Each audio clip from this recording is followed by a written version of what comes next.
ancien combattant de mai 68, le nom me vient des barricades, où il y avait une fille qui donnait à chacun des noms d'Apache et qui a dit, j'avais les cheveux très longs et frisés, et bouclés un peu dans tous les sens, elle a dit, tiens, celui-là, les cheveux, on dirait du fenouil, on l'appelle fenouil. Bon.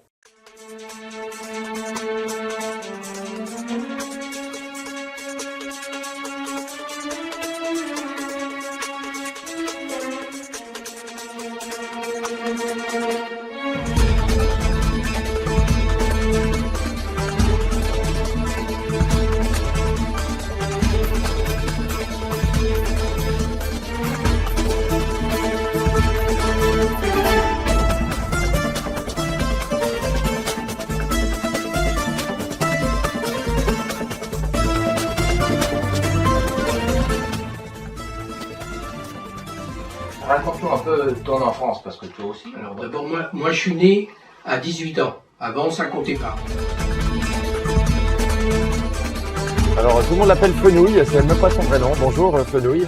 Donc vous êtes écrivain, journaliste, organisateur de rallye raid, enfin bref, baroudeur. On a une petite demi-heure pour en savoir un petit peu plus. Vous êtes très connu dans le milieu des rallye raids parce que vous en avez créé beaucoup. Le dernier né des rallye raids de Fenouil, eh bien c'est le rallye des Pyramides.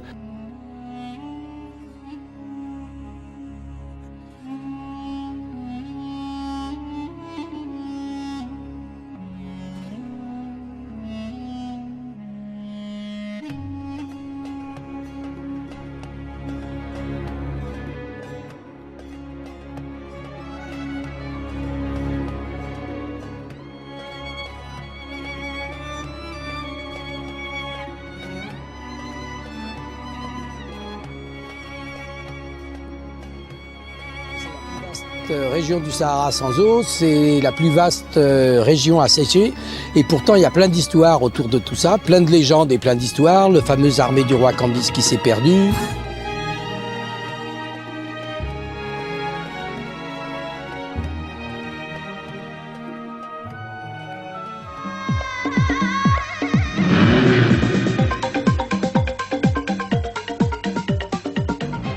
L'autre pilote de BMW, Fenouil, lui aime beaucoup le sable et il s'est bien débrouillé jusqu'à maintenant sur sa moto de 148 kg. Et c'est détendu qu'il répond aux questions de Max Meignier, le populaire animateur de RTL, ou bien à vos propres questions. J'ai une moto qui prend 20 km/h de plus que les autres motos sur la piste, alors c'est quand même un peu tangent.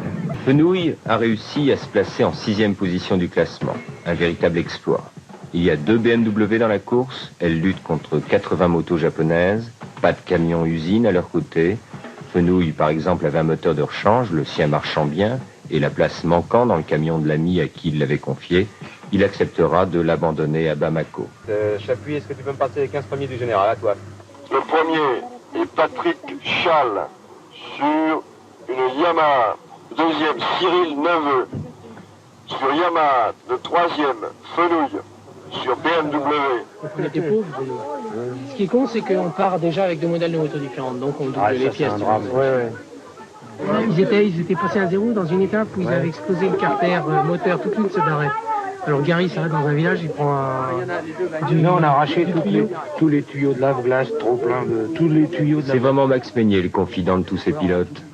Bien Fenouil, vous êtes au 14e jour du rallye, 3e au classement général. Comment s'est passé ce début de rallye? Très bien, j'ai eu aucun problème, je dois avoir le meilleur moteur parmi les premiers, c'est-à-dire que je ne consomme pas d'huile. Mais rapidement, ce fantastique trial de 10 000 km doit reprendre et le bateau à peine quitté, de nouveau, complètement concentré. Depuis la Méditerranée, pour la première fois, enfin de l'eau. Ça existe. Le fleuve Niger, pas question de s'attarder, le fleuve il faut le traverser. Enfin, pendant quelques minutes, l'œil peut se reposer, admirer, se prélasser. C'est donc maintenant Neveu qui passe en tête. Toujours une moto, la première voiture est à 3h30 derrière. Le moteur de la BMW de Fenouil est toujours frais comme un bébé qui vient de naître au moment du départ de l'étape Bamako-Nioro du Sahel. Au dire de tous les concurrents, cette étape au Mali est l'une des plus difficiles. Les 3 premiers au classement général, dont Fenouil, partent ensemble et maintenant, et cela presque jusqu'à la fin de la course, Fenouil fera la route. Neveu ne quittant guère son sillage. Il a dû refaire l'épreuve, ça, Je l'ai choisi, c'est vrai, donc c'est de ma faute, c'est moi qui vous ai envoyé là. Maintenant, pour ce qui est du sable et du reste, c'est un rallye, je le dis depuis le début, c'est pas un raid du tout. Et ceux qui ont fait Abidjan-Nice, ça n'a rien à voir. La preuve, c'est qu'on ne finit pas sur le bitume, mais on finit sur la piste. Fenouil, comme toujours, suivi par Neveu. Comme C'est pas bien, là, je vais finir de l'ouvrir, je vais regarder mieux. Expliquer. En tout cas, il n'y a plus d'huile dans le moteur, c'est sûr. Il y en avait ce matin, J'ai eu de évidemment. malchance ces derniers jours en course, mais le moteur me donnait aucun souci, tout allait bien. Et là, Alors qu'est-ce je suis qui un s'est peu passé? déçu. Je sais pas, j'ai perdu de la puissance, ça s'est arrêté, je consommais pas d'huile. Je connais pas bien la mécanique, tout ce que je peux dire c'est que mon moteur marchait parfaitement. D'ailleurs, je suis le seul à pas avoir changé de moteur parmi les 10 premiers du classement. C'était la route goudronnée tout à l'heure, avant l'arrivée sur Dakar, qui a cassé le moteur? Je sais pas, c'est là que j'ai cassé en tout cas, je sais pas quoi et je sais pas pourquoi. Et dans le car, ça fait mal, non? 300 km de Dakar. Ah, c'est dommage. C'est dommage surtout quand il y a 40 Honda, 40 Yamaha et puis qu'on est la seule moto non Yamaha dans les 30 premiers et on a envie de se défoncer un petit peu. C'est un peu frustrant.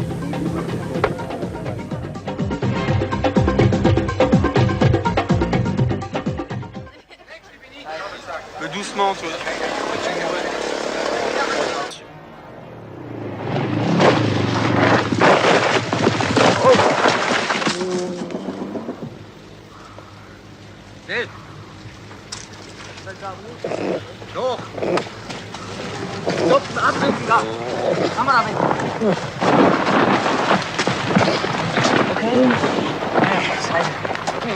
Incroyable. Après une pareille chute, Fenouil, un habitué des rallyes africains, se relèvera sans mal. Ça va? Ça va.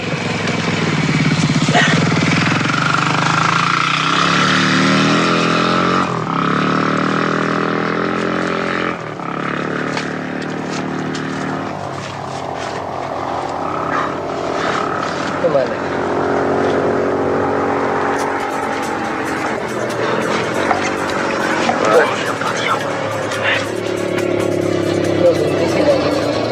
Je suis con, je dormais.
Fenouil, bonjour.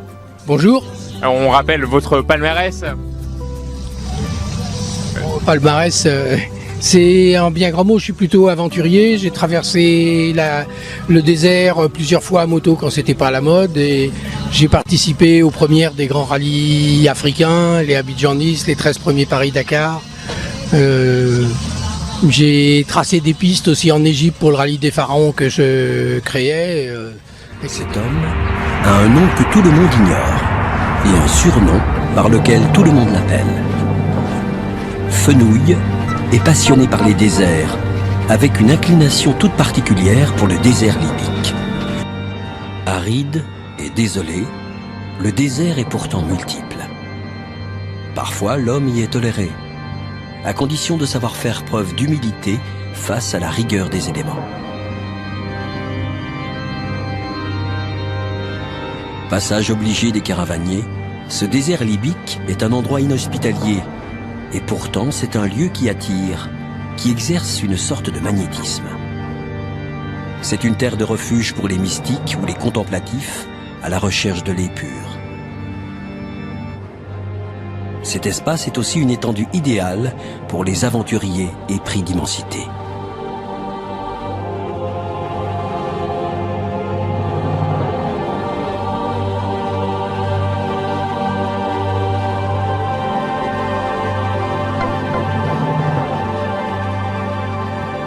Le désert, ça me fait penser à un chant mystique des Touaregs du Hogar qui se finit par « À qui meurt d'amour immense, il faut l'immense oubli ». Il n'y a que la passion amoureuse extrême, qui est une très belle chose, ou le désert qui peut vous inspirer une phrase pareille.